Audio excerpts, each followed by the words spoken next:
GM. Welcome to Web3 Academy, your one trusted source to capitalize on the next big phase of the internet. Don't get caught in the hype cycle. I'm Jay Bird, joined by my co-host Kyle Reedhead, and we believe that embedded wallets are going to change the world. That's why we're carving a path for doers to confidently build and invest in Web3. I don't know if the rest of the listeners from the podcast try to guess what you're going to say in every episode, but I do. It's always fun when it's the interviews because we do the whole podcast first. And then I'm like, okay, from what we just recorded, what's he going to say? I didn't guess that one. I thought you were going to say Onchain Consumer Apps, but that was cool. Anyway, it's my favorite thing, I think, from our podcast now. Okay, guys, let me tell you, this was one of my favorite episodes ever. Privy is single-handedly fixing crypto and Web3. Without them, we'd all be screwed. I'm kind of kidding, but not really. Jay and I have been like hammering this industry about UX, and for literally since we got into this space, we're like, none of this makes sense, right? Why don't people understand this? Why are we not paying more attention to this?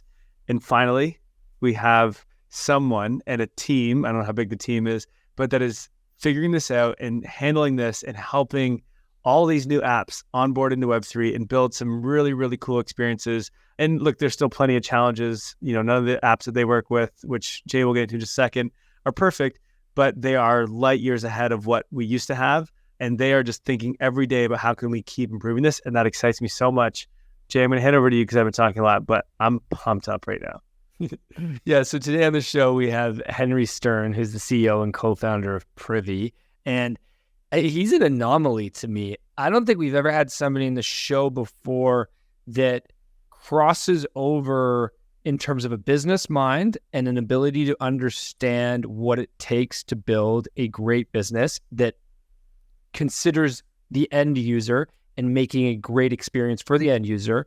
Usually that's a marketing mind like you and I, Kai. But then also Henri is a background in cryptography and computer science from Stanford and Columbia, like way smarter than I am, that's for sure. So he's got this like incredible, unique mind that allows him to both understand the deep technical sides of blockchain and interacting on chain, but then also work with some of the leading consumer apps, FriendTech, Courtyard, which is blowing up for buying Pokemon packs right now, Blackbird, which we spoke about on the show, recently raised $24 million and is trying to change restaurant loyalty programs.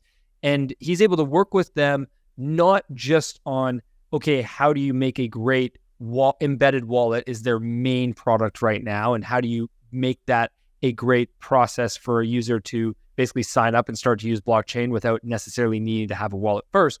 But then also the way he talks about user journey and friction and where you place the friction. I mean, yeah, I agree with what Kai said. One of our greatest episodes for sure. When I first got into this space, like, was it now 4 years ago or something, I saw where it was going and I was like, okay, this is super cool. I can see how every app is going to use this stuff. But I was like, it seems so far away for good UX and like for mainstream to be able to use this stuff. Even during the bull run of 2020, 2021, I was like, okay, there's all this hype. There's a lot of money coming in space, but I was like, this still is not usable for anyone. People are going through the most ridiculous amounts of friction to use these things and to spend this much money and blah, blah, blah. And I was like, this is not sustainable. It makes zero sense. I would never use any of this if there wasn't a chance that I could 100x my money in like 7 days. You know what I mean? And so like it felt very far off that we were going to have mainstream use cases for crypto Web3.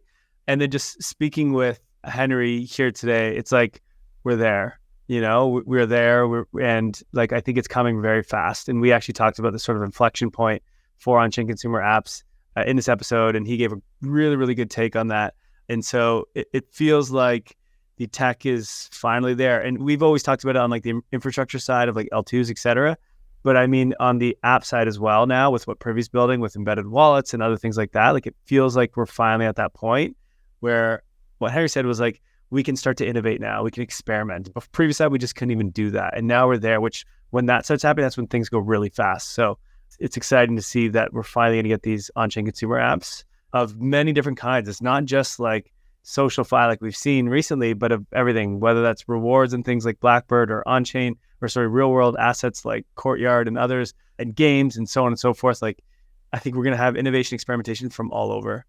This is an episode that I think peeks into the future. We're just a few months into this, and really on-chain summer and base sort of kicked it off and put it into high gear. And yeah, if you listen to this episode, you're going to feel very much like you're ahead of the curve. Before we jump in, let's just take a minute to hear from our sponsor. Modern newsletters are built on Paragraph. That's right. Paragraph is a brand new newsletter platform that combines the best parts of Web 2 and Web 3 to supercharge newsletters for both writers and readers. Build a community, not just an audience. Paragraph uses blockchain tech to allow readers to collect and own the words that matter to them. This takes reading a newsletter to the next level. With Paragraph, readers can mint, collect, and show off quotes from their favorite newsletters. This opens new possibilities like creators sharing revenue with fans. I also love their new feature, Paragraph AI. This integrates GPT-4 natively in Paragraph to create, edit, and improve your writing effortlessly with one click. And guess what? We at Web3 Academy are on board and have already moved our content over to Paragraph. We believe this is the future of newsletters because of the profound engagement it creates between creators and fans. So, whether you're a creator, writer, or an avid reader, it's time to check out Paragraph and capitalize on the opportunity of being early. GM Henry, welcome to Web3 Academy. Hi. Thanks for having me. Super excited to have you on the show. Very timely conversation with the rise of consumer crypto, on-chain consumer apps. Geez, this is a mouthful. I'm going to mess that one up a few times during the show. And you have a very unique perspective at Privy, and we're going to dive into everything that Privy is. But before we do, what is consumer crypto, and in your mind and from your view, and when should a product or an app be on-chain? Yeah, that's a great question. I'm going to try and slice the space into three, and I'm going to focus on the third slice that I see as consumer crypto.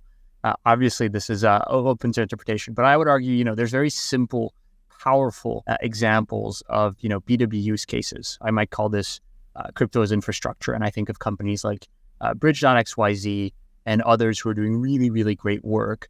For example, with stable coins providing rails that businesses can leverage crypto to sort of facilitate existing processes that they already have. And then I think on the other side, you've got, I think, two sides of what I would consider consumer crypto. I might say on the one hand, there's the prosumer crypto piece, and that is hyper-native crypto flows. I'm thinking of folks in DeFi to some extent, even though I would argue that like searching in MEV is getting much, much closer to being almost a B2B use case. But I would consider that to be a thing. But this is crypto for experts. I would argue that a lot of these flows are today ones that require a certain amount of expertise to engage with. And then I would argue the third category is that sort of main consumer crypto, at least in my mind, which is what are apps that are built for mainstream users, but that could not be built without on-chain dynamics. And at least for us at Privy, that's a core focus of ours really, which is who are our customers whom, if you took the crypto out of the ways in which they've built the app, would be fundamentally altered. But the core person they're building for is not somebody who's coming to the app because it is a crypto app. It's somebody who's coming to the app because it is a good app, period. They may know it's a crypto app and may be obviously a crypto app, or they may not know even that crypto's involved, but it leverages sort of on-chain dynamics in a way to provide a new experience. That's what we're excited about when it comes to consumer crypto. I love your three categories, but I mainly love the way you describe the consumer app category, which is that people are not coming for the blockchain. They're not there for the crypto aspect. They're there because there's a great app and a great experience, and then there is blockchain in the back, and they might not even know that. I mean, right now, I think most people at the space do know that, but that is the future and a key part. Okay, so in your mind, when should a app be on chain? When should it use blockchain? Yeah, it's a great question. My views here, by the way, have evolved a lot since I got into the space. I think it's been interesting to sort of see that. To me, the answer to that question is kind of a good Rorschach test for what are the parts of crypto that I'm most excited about at any given time. High level, I would argue there are sort of really two things that decentralized rails gets you. And I guess maybe just as a bit of background, I did a lot of work in consensus algorithms and distributed consensus before working at Privy. And I think that's colored my view of really the cost of crypto, quote unquote, like the computational cost of having a decentralized consensus mechanism, what does it mean to have a trustless foundation for state? I'm, painfully aware of the amount of compute costs, bandwidth costs, coordination costs involved in all this. I think these will come down, but I come at it with a view, which is this doesn't come for free, so it better be worth it. And to that extent, so flipping the question, when is it worth it? I really think there are sort of two core features. The first is self-custody. So how do you enable users to really own the assets that they have, not just have them be accessible whilst operating on someone else's land, where I go into meta.com or facebook.com and, my friends' photos, even my own photos, I have fair use of them while I'm on someone else's platform, but they actually don't belong to me. And then the flip side of that coin, and I think the two are highly sort of related, is interoperability. How do you make these assets composable across various apps? And I see these as really sort of a negative and a positive. To some extent, self-custody is a defense mechanism. I can build up value here because I know I'm never going to get rugged. And here I don't mean rugged as in scammed. I mean rugged as in the rules of the game that I'm participating change and I have no recourse. I can't leave the platform. I can't take the status I've engaged with and bring it elsewhere. And then I think on the flip side is obviously this interoperability front. And that is, to me, the sort of positive sum, which is in creating these things, I'm open to the sort of extra app value that may be created in the future. So like an experiment that I loved so much early on was Loot. And early on, meaning like 2 years ago. But I thought Loot was sort of groundbreaking in some of the NFT stuff. And the reason why I love Loot so much is because it was kind of like, homework left to the reader. You had this list of 10 words. I forget how many it actually was. But then the amount of maps that were built on top of it, generative images that were built on top of it, all of that was an expectation of we will sort of set the game, but the expectation is an ecosystem will be built on top of this. And I think the power of composability is still a thing where we have a few sparks of the ways in which it's so magical. But I think this is where consumer crypto products can really be powerful. I think from a go-to-market and business perspective, that's my ideological view of when can I look at a product and say, man, that really deserves to be on chain.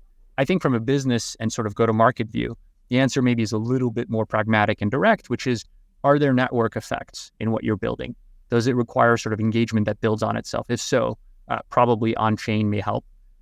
Are there tokenomics involved or general gamification where adding an aspect of speculation may drive certain dynamics in the game or the app that you're building that are going to contribute to making it popular? And then finally, is there sort of a tail risk where a user, if they didn't have some guarantees that they could always leave, would maybe not want to engage with you in the first place? Those are maybe the three more pragmatic considerations I'd look at. So you mentioned before the cost of operating on chain, and that cost is, as you said, coming down, and it's particularly high right now. But that's really a result of the fact that we're so new. I mean, you said 2 years ago, as if 2 years ago was an eternity ago, and it feels, when you talk about Loot being a few years ago, it feels like it was a long time ago, but it really wasn't. And obviously, tech innovation is exponential and it's going faster, but that cost is still there. So why are we seeing now this rise of consumer crypto apps? All of a sudden, it feels like we have FriendTech and many forks of that. We have a Courtyard, and we're seeing forks of that now. We have DraftKings Rainmakers. We have all of these consumer-facing apps that really all of a sudden seem to be taking the limelight. Why is that? What's different now? Is it the infrastructure that's changed? Is there innovations that have led to this inflection point? What do you think? It's never one thing. And I think it's, there's a great temptation to sort of have very simplistic models of the world where there's a single reason for everything. I think there's some amount of emergent behavior here. And this is where, I've been so impressed with the teams that we work with, for instance, FriendTech, and how they've been able to spark the imagination of builders and get folks to try experiments that maybe they wouldn't have tried before. So I certainly think that's a part of it. When I look, I think, first, the infrastructure's come a long way. I look at systems like Privy's, but there are many others, and we're not the first here. I look at what folks are doing building L2s, and, Polygon has done a great job. It's not an L2, but in the past, I think, Base and many others have just done this, and there's just a lot more innovation here. And it is to the point where I think the landscape for building products has become quite a bit simpler for developers, where they can think about what are the features and facets of my product that I want to enable and pick the infra that they were using from there, as opposed to, I think, what has historically been the way you build in Web3, which is what infra do I like best or best fits my mental model of the world? And then you kind of pick your product from there. I think the evolution of the infra has enabled a reversal of like the mental model that I'm seeing builders engage with, which is instead of picking their primitives and then designing a product around those primitives, they are picking a product experience and then tailoring it to the specific strengths of primitives they have access to. And again, I think with a space as early as crypto, you still need the interplay between the two. If you went and you said, I am just going to build this product experience, like come hell or high water, you didn't look at what are the specific things that this tooling gets me that I wouldn't get otherwise. I suspect you wouldn't leverage the things that are sort of idiosyncratic and particular to crypto that make these apps special. But basically, I'm just seeing a whole lot of experiences that are being built that you couldn't imagine having been built a year and a half ago. And in parallel with that, I'm seeing a willingness from developers to engage with ideas that probably were not part of the crypto zeitgeist prior. And so I suspect that some amount of inspiration and frankly, some amount of the fact that building in a bear market sucks. And so, getting a cold shower often enough of no usage makes you kind of reconsider some of the assumptions that you had coming into. And frankly, I think it's a really exciting time for crypto apps. It's also a dangerous time for crypto apps because there might be a temptation to go too far and to give up some of the things that make the space special in the first place. Yeah, it's well said. You've teased the work you've done with Frentech. I want to, for our listeners, let's take a step back here and just give a little bit of a background on Privy, the company that you founded, what you guys are doing. So just before we dive in any further, what is Privy? So Privy is basically a set of onboarding tools for developers. It's one library, so you can onboard all of your users, whether they are native to crypto and have 15 wallets across a number of consumer wallets, or whether they are new to crypto, don't know what a wallet is, and are just looking to get started using an app. And so we build one software package that you can integrate into your product that allows you to serve both these customers, the folks who are coming in and know exactly what they want, what they're doing, want full granular controls over, the gas costs that they're going to be leveraging to have their transactions go faster. And folks who don't know what gas is, don't know what a network is, frankly, don't care. And I think our take is that apps who seek to serve both are going to build these type of exciting experiences. And so one of the ways in which we've sought to build is to basically make it that for Privy, a user is a user. No matter how they're coming in, the object that you get at the end of the day is the same. And we basically want to give you a toolkit for doing that user management really easily. First, thank you, because we need this. Jay and I have been saying this we're marketers, and all we care about is UX. Not all we care about, but a lot of what we care about is UX. And this space has been slow to pick up the pace on improving UX, specifically for new users, right? Which I think Privy has done a great job. Can you give us some specific examples of, feel free to use Frentech or others that you're using, of what someone would notice is different when an app uses Privy? I've definitely listed off some what I've seen of why I think Frentech has done a great job in terms of UX, but more specifically, what are the things that I guess Privy is enabling for new users or your typical user to onboard, let's say, to Frentech or any other app that just makes it much easier or seem different than what we're used to in Web3? Yeah, and I guess, one, thank you for the kind words. Two, I'll just be very upfront. Like, one, we're building on the shoulders of giants. And so there's a lot of work that's gone into this, and it's taken an entire industry a long time to get to a place where we can have these considerations with enough of a backing in some of these systems. Two, I think we're going to make a lot of mistakes along the way, and we're going to continue to, because we're walking this fine line between keeping, again, the sort of primitives that have made this space special, and also trying to question those primitives and push them forward in terms of making products simpler and easier to use. And so, it's an ongoing process, and there's ongoing work. The last thing maybe I'll say is I also want to be very careful not to speak for any of our customers. At the end of the day, they are the sort of builders who are shaping these experiences, who are thinking about their users. We're building infrastructure to help them do it. So with all of these caveats up front, I'll tell you some of the stuff that I'm really impressed with and excited by. And I really think this is the beginning. I look at certain things like account abstraction. I look at the evolution of threshold signature schemes and some of the ways in which MPC is going to mature over time. I look at, the really rapid adoption of passkeys in the Apple and Google ecosystems. And basically, I just think a lot of planets are aligning in really, really exciting ways. And so that this sort of catalyzation is going to keep increasing in speed. In the short term, what might you notice in an app today that's, in my opinion, using really great UX versus not in the past?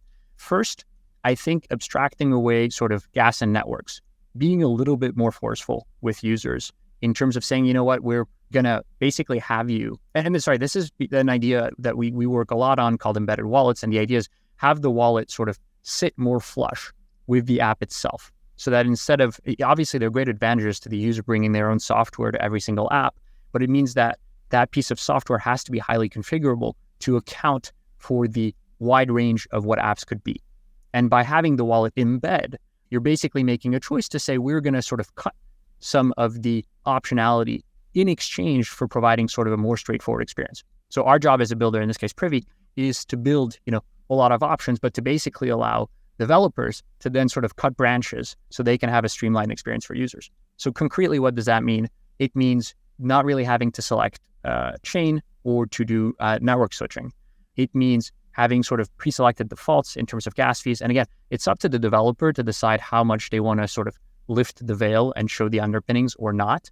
But I'm finding that I'm having a lot of fun in experiences that don't require me to do a lot of thinking before I can take an action. I think delaying, where does friction come in? We've talked a lot as a company about progressive onboarding.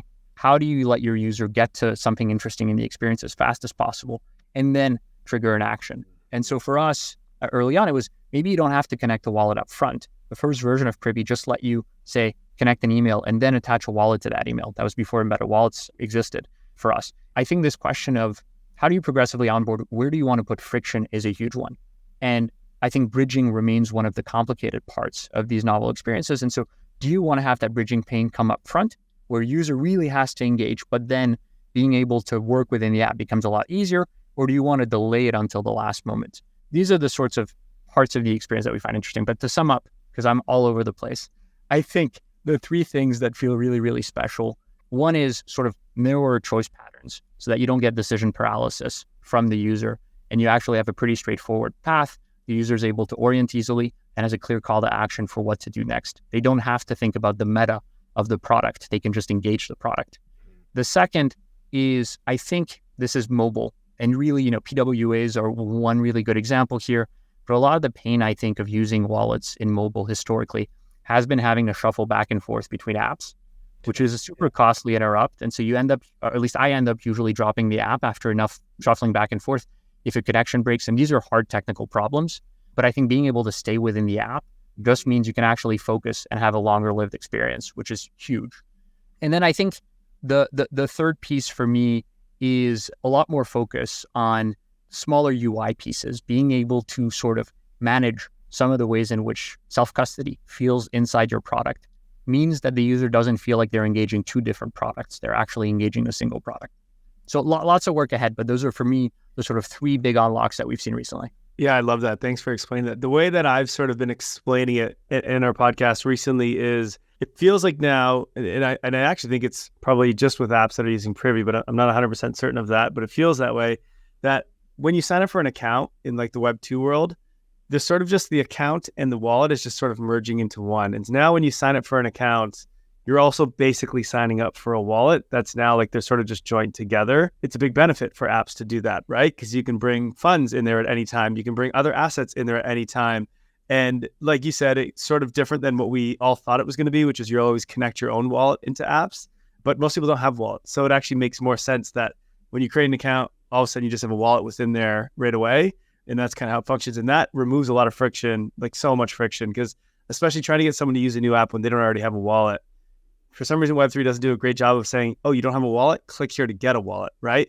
And most people are just like, I don't even know what that is. So this whole idea of embedding the wallet inside of an account, I think it's just been a massive, massive UX upgrade. And a big reason why I think a lot of these on-chain consumer apps are beginning to flourish or beginning to work, because it makes sense to people now, right? It was such a different user experience to have to get a wallet and connect it in. Whereas now that they're embedded, it's so natural. And I think that's really key. I completely agree. I think, obviously it comes with trade-offs. And that's right. Part of why we build on both ends of the spectrum. We build, on the one hand, these embedded wallets, but on the other side, we've built a lot of wallet connectors. We've done a lot of work to make sure that if you already have a wallet and you want to connect it to the app, you're able to do so. And I think our sense is we shouldn't be prescriptive with how users want to engage in either direction.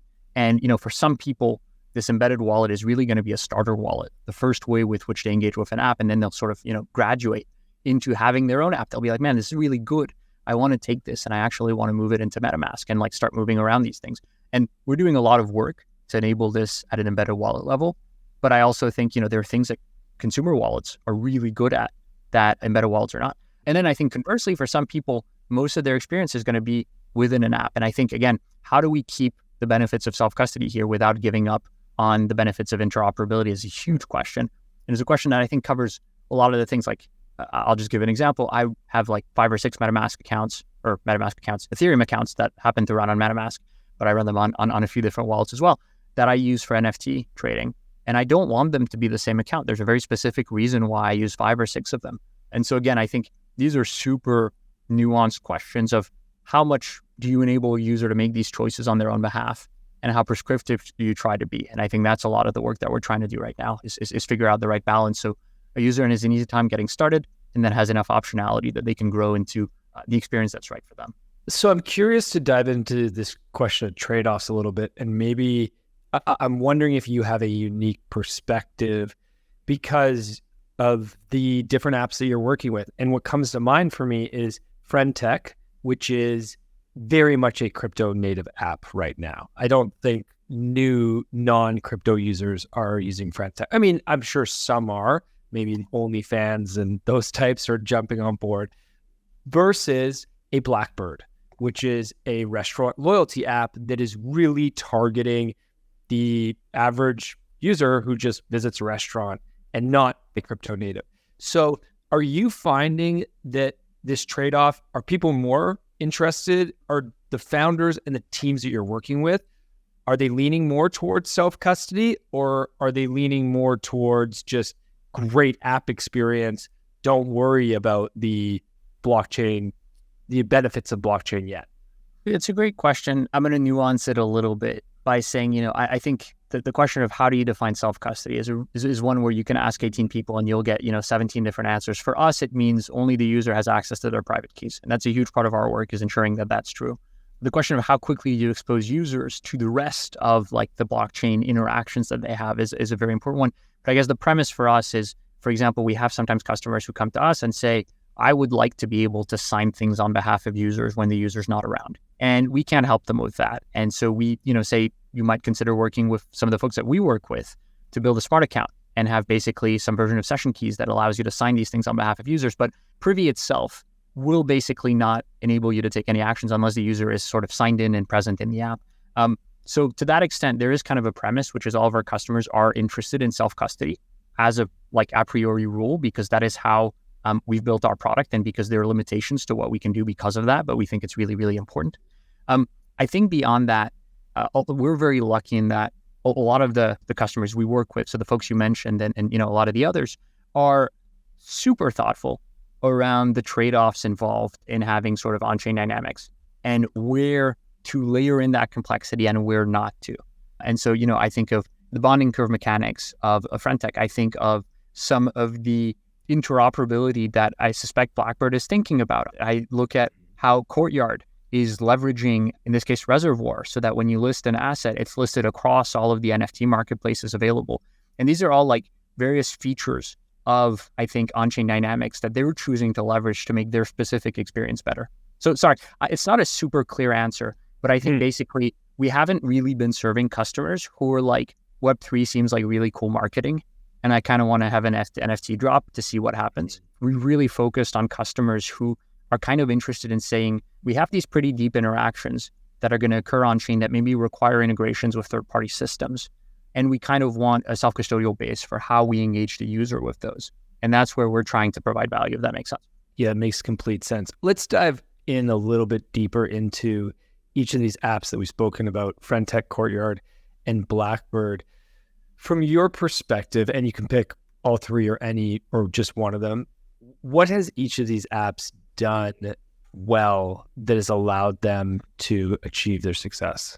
I think for all of them, it's that these are builders who are really thinking about who their users are. And so they're very, very carefully considering, why are people excited about these dynamics, and how do we build the best possible experience for them? So this is where, I remember early conversations we had with Courtyard where they were spending, I think, a week or so at a conference for Pokemon card traders.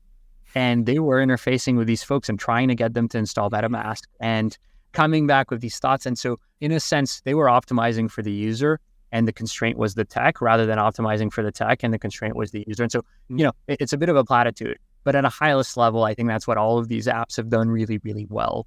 I think thereafter, all of them are really focused on building compelling experiences. So I think they're doing a lot of user testing. They are themselves dogfooding their apps like crazy. And then they kind of understand the core mechanics that like make the app feel special. I have tried unsuccessfully to buy NFT packs from Courtyard on Wednesdays. They have a drop every Wednesday where you not because you can't buy it, because they sell out too fast. They sell out too fast, yeah. So I haven't been able to do it yet. But they have the packs spinning, and they've had people basically streaming the pack unwrap. And this is absolutely UI eye candy. It has nothing to do with blockchain, but the way in which the pack reveal happens is like so satisfying. It's a thing that I've done as a kid playing Magic or whatever else it was for such a long time. That really appeals to me. And then the fact, of course, that these are assets that I can find on OpenSea after I list them on Courtyard is really exciting to me. Obviously, I believe that the use of PWAs that Frentech has done is a really good way to re-engage users. Having the app not just be pull, where the user has to come to you, but being able to push notifications to them is a giant unlock. Likewise, I think Blackbird is bridging in a way that Courtyard also is, the physical with the digital worlds, which I find to be such a fascinating part. And I guess this is like social real world assets, but it's like such a cool part of what's being explored right now. And you've got other cool companies doing this sort of stuff. And so I look at these folks, I even look at apps like Unlonely. This is a streaming service, and they're thinking a lot about what are these like unique experiences we can get our users in this way. So I think all of them have really started by mapping out the user journey and saying, these are the ways in which a user comes in, and this is how they get to value in the app. And then they walked backwards to find the tech from there. So these are all like very thoughtful builders who all believe in Web3 and in why they have chosen to build on this stack. But they're also all very user obsessed, which has been really fun to work with, frankly, for us as infrastructure builders, because they make us a lot better by pushing us here. So it sounds like it's the experience, right? We've created an experience. And like you said, with Courtyard, it wasn't even blockchain stuff. It's just the experience they created in terms of like the spinning and the design of it all was just like so good that really likes to onboard people and keeps people around. I have a question in terms of speed of developers, in terms of like their ability to create on-chain apps.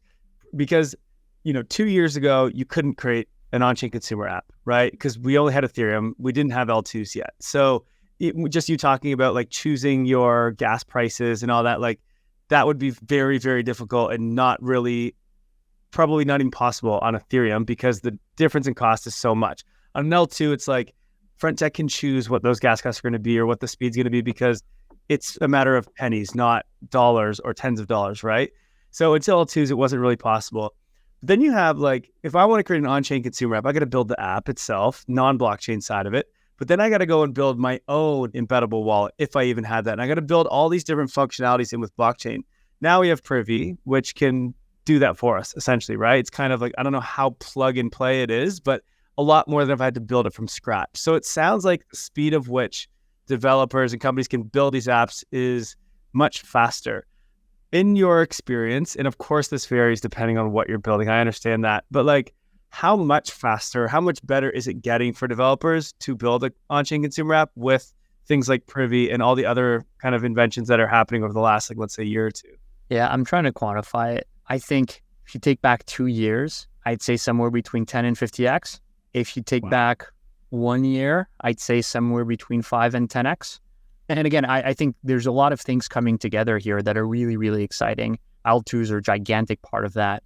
AA is only going to make this faster. And I guess just to give you a sense of how we're building, we really want to stay sort of at the cutting edge, but we want to make sure that everything we build, we're building for a specific customer. So one of our sort of like core building principles is everything we pilot, we have to have a customer piloting it with us. And so, for example, when we started building with smart account systems in the AA world, like ZeroDev or Biconomy or Alchemy, it was because customers were coming to us and saying, I really want to build with this and I want Privy to be a signer here. And so then we jump into sort of a three-way room with the smart account builders to collaborate on this. And I think this helps really ground the technology in like a very specific use case.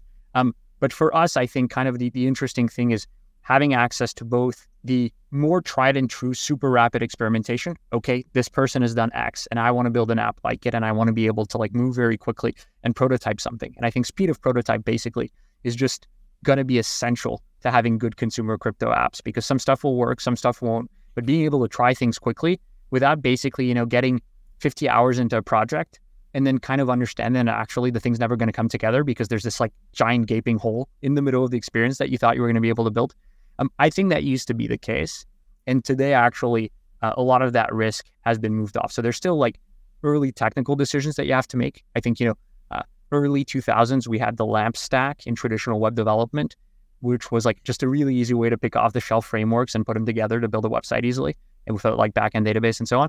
I think we're starting to see the emergence of these sort of more well-worn paths through the forest that developers can use to like build stuff. So that's part of, I think, the balance that at least we're trying to bridge, which is on the one hand, embracing rapid prototyping and making sure we do that really well. But on the other hand, working with folks who kind of have a, hey, what if we did this? And it's like, well, it's unclear that we can do this. Let's try and figure it out together.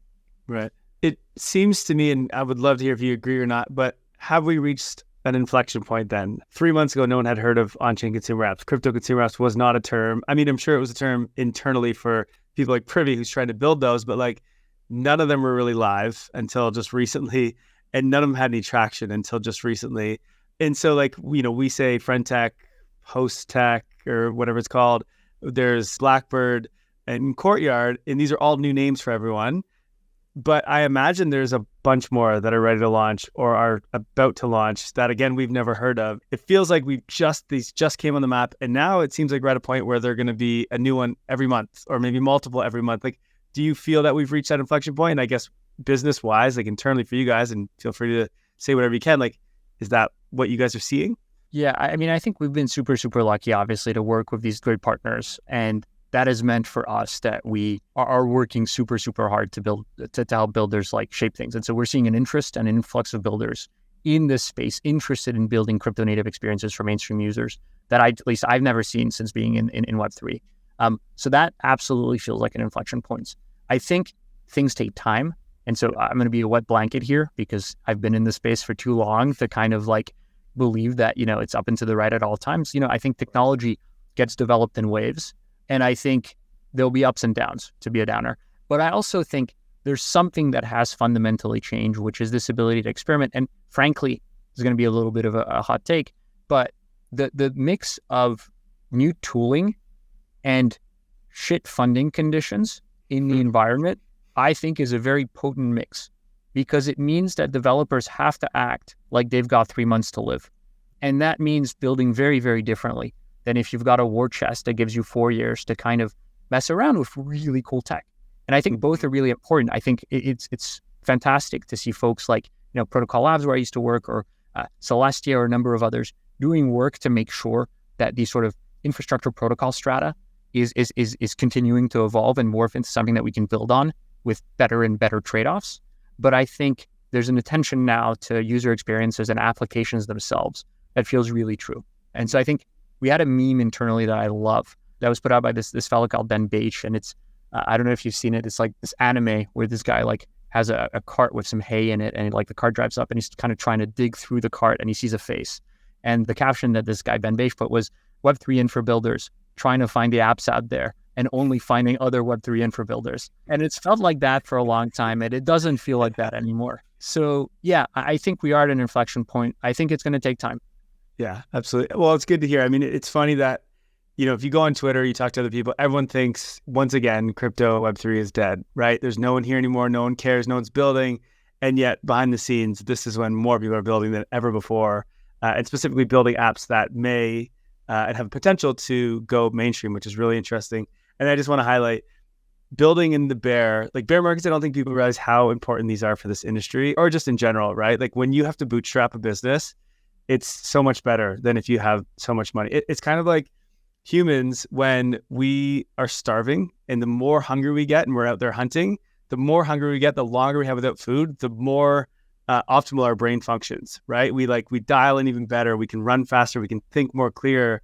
And that's how we have survived, right? And it's like the same thing with business. Is like when you're on that last few weeks or months of, capital left, it's like that's when you really dial it in and you put everything into it and you figure out the thing that works. And this is what continues to happen in these cycles with crypto, which is very interesting. The thing maybe I'm most frankly upbeat about is that, obviously the risk again is people just start throwing away the Web3 altogether, the things that make it special. And again, we're painfully aware of the trade-offs involved in any move. Obviously, the status quo is really comfortable. And so trying to push how the tech is used means finding new parts of the trade-off landscape, new benefits and new drawbacks.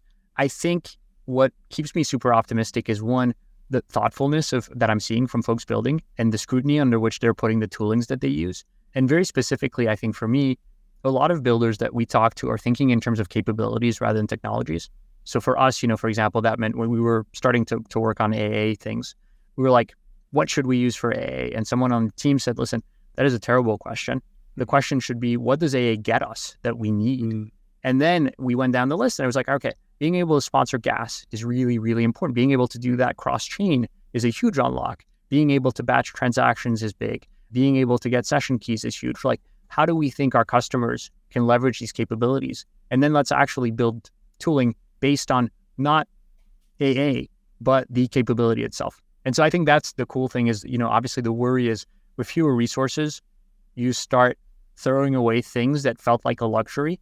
And I think I'm seeing the inverse happen, which is some core like on-chain dynamics are no longer seen as a luxury. They're actually seen as like part of the core of what makes the product special. Sorry, I'm not very clear on the way I can articulate that thought yet, but it's something that I've just been super impressed with. I thought it was well said.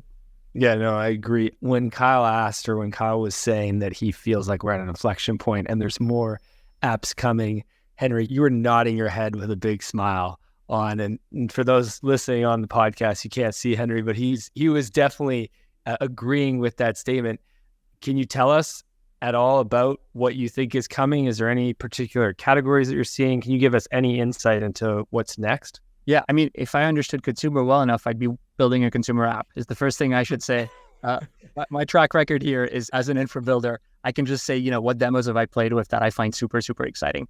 There's a number of things, but there are three things that I find generally super, super exciting. The first is real world assets from an intellectual perspective, from a power to draw everyday people who don't care about crypto into the space perspective. I think apps that bridge the digital world and the physical world are immensely powerful. And we're seeing a lot of these, which I'm really, really pumped about. The second is gaming. I spent a bit of time trying to understand, is this gaming thing a meme put forth because it sounds really exciting and it is really exciting, but where are the games? And obviously there are a number of exceptions, but that's something that I kind of mulled over through a part of 2023. And actually I look at builders, we have a developer that we work with called Small Brain, or Small Brain Games at least is the studio. And it's just really rapid experimentation on dynamics of game systems. This is not yet the AAA gaming, and we have really exciting versions of these that we've seen in the Web3 space. But I'm excited for kind of understanding what about crypto makes it a special environment in which to build game mechanics for users. So that is actually, a meme that I guess I'll carry forward and saying I'm really excited about the stuff I see there. And then the third piece is social. I'm seeing a lot of stuff in social that I find like genuinely really exciting. So there's a lot more there, but that's some of the stuff that's sort of on my radar that I find really compelling. When do you typically, you and your team, get brought in to work with a project? It's interesting because coming into this conversation, I knew that you guys did your approach right now. And I think mainly because I think that's the approach of many infra businesses in the space early on is, work one-on-one with customers, find a specific use case, help them solve it, and then build for scale later. But you really have said many times throughout this conversation, you really pointed out that focus of yours. That is the way you guys are building right now. So when do you typically get brought on? And where I'm going with this is I'm guessing that you might be on some projects that might actually be quite far away from launching, or you've been working on them for a while and they might finally be launching. Yeah, I mean, it depends. And again, I want to be very clear here. We're a SaaS provider. I think obviously we are helping and we were very focused on building consumer products. And I also think self-custody and the role of asset ownership and asset management in Web3 means we do have this like strange positioning between the developer and the user. And frankly, that is a lot of the work that we do and that we think about, which is in what ways must we empower the user? In what ways must we empower the developer? The developer has to craft a compelling app, but they can't do so at the cost of user safety or user ownership. And that's an incredibly hard line to walk and one that we spend a lot of time on. And so I recognize that I think building infra in this part of the Web3 stack is a special thing, but I also want to be super clear, I don't think Cloudflare, Datadog, all services we use and love are responsible for the great apps that are built on top of them. They do enable them, but nor are we. So frankly, we get brought in usually either through people reaching out to us, through people that we know because we kind of have heard of what they're building and we reach out to them, or through partners who are looking, a smart account system that's looking for a signer that they want to work with and that's built stuff with us before and that wants us to be involved. And typically it's really in one of two places. One of three places. It is super early on. I kind of know I want to build this and I'm still figuring out the mechanics, but I'd love to have you around so you can answer questions around what you can or can't do. It is pretty far along. I'm building this. So far, I've kind of been punting on the user connectors and user embedded wallets part of it, but now it's time to integrate them. I have a pretty good sense of what I want. Can you just point me to where we should go to build? And then some people are basically switching to Privy whilst in prod, which is another set of questions altogether. Sorry, I'm trying to find a pithy answer to tell you, when are we brought in and how do we do it? It really depends. I think we have the luck. We're not a self-serve tool yet. You can't sign up for Privy today. You have to sort of go through a type form. It's insanely annoying, but it is part of what allows us to actually then reach out to developers and kind of try and understand, what are you trying to build? Are we a good fit here? Can we really help? And then with a few folks, we really get to embed in the app and sort of help shape the roadmap because we're both sort of uncovering new territory together. And I think that's a lot of our work. As you heard, there are customers who we don't really ever speak with, and they kind of just take the docs and run with them and do an amazing job. And there are customers that we have weekly stand-up calls with, and we're really trying to embed within their team to understand how can we help better. I don't think that's going to last forever, but we don't have any plans to change that at this point. Nice. Henri, I'm curious, we've touched on what are the things that have changed over the last couple of years that have enabled on-chain consumer apps. We've talked to, that there's an inflection point in some areas of it and a bunch are now coming. What are the things, and you can talk about either what you guys are working on or just in general, what are the things that we're still missing or are still the big problems for on-chain consumer apps that are holding back developers from building the perfect product, that are holding back users from onboarding at scale? One of the things I would say, just from my point of view, is still bridging, I think, is a big issue. I think we get bridging, people that are crypto natives that have been here forever. We can figure that out, moving from one network to another. Even Friendtech, you still had to move to base to then get it over there. And I feel like until that is abstracted away, that's still going to be a big barrier to entry for a lot of people because there's just so many apps and things happening on so many different chains. So that's probably one I assume you're going to say, but I would love to hear, what else you're seeing and that are going to make a big difference. That was absolutely the first one I was going to say. I think bridging remains super painful. I would put it sort of hand in hand with fiat on-ramps. I think the ability for folks to get into crypto in the first place, to some extent, Coinbase Pay, which is their sort of payments SDK that assumes you have a Coinbase, at this time at least, assumes you have a Coinbase account, remains one of the really easy ways to do it because you're coming in with an advantage already. You already own some crypto, even though it's right now sort of on the Coinbase exchange or in your vault or whatever it is. But yeah, I think bridging is the first big one. And frankly, I think there are ways to sort of mitigate that. I was playing earlier today with a product I felt was really, really exciting. And that was a product built by David Hurley called Word Duel. And it is kind of a competitive Wordle that you can play with friends. And he's built in a really good mode, which is he uses Gelato in order to enable gasless transactions where you can kind of play for free. But then if you want to stake money on the games that you're playing, you can, and that requires bridging. So thinking about ways to sort of mitigate that is huge.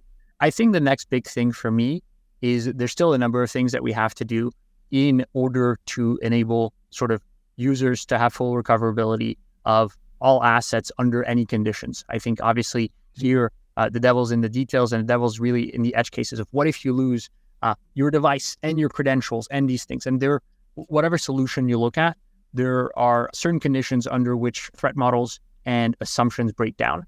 And I think, development of things like passkeys, having things be much more tied to the device is going to sort of unlock a lot of new things that I think are going to be really exciting. I think the next one for me is also just interoperability.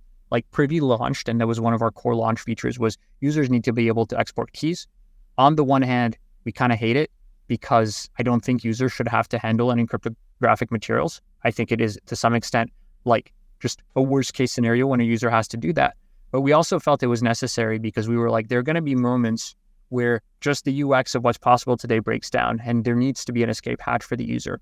And so I think better interoperability for embedded wallets is going to be a huge one. And this is going to require some standards because there are, many people building embedded wallets, and that is a really good thing. You need client diversity.